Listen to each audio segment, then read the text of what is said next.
మలయాళంలో పెద్ద హిట్ అయిన ప్రేమ మూవీకి రీమేక్గా వస్తున్న తెలుగు ప్రేమం ట్రైలర్ చూస్తుంటే నాగచైతన్య చాలా ఫ్రెష్గా మెచ్యూర్డ్గా కనిపిస్తున్నాడు. ఈ తరానికి ప్రేమ కథా చిత్రాలకి కేర్ ఆఫ్ అడ్రస్ నాగచైతన్య అనేట్టుగా ఈ మూవీలో చాలా క్లియర్గా చైతు ప్రెజెన్స్ కనబడుతుంది.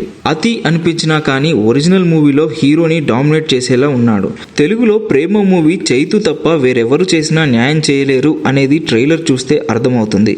ఇక శృతి హాసన్ గురించి చెప్పాల్సిన పని లేదు. క్లాస్ లుక్స్తో మాస్ ఆడియన్స్ని కూడా అట్రాక్ట్ చేయగలదు. ఇక గోపీ సుందర్, రాజేష్ మురుగేసన్ అందించిన మ్యూజిక్ ప్రేమంకి జీవం పోసినట్టుంది. కార్తికేయతో అద్భుతం సృష్టించిన చందు మొండేటి మరోసారి ప్రేమలో అద్భుతాన్ని చూపించనున్నాడు. మొత్తానికి వీళ్ళిద్దరూ కలిసి ప్రేమంని ఒక మధుర కథగా మలిచారనేది ట్రైలర్ చూస్తూనే తెలుస్తుంది.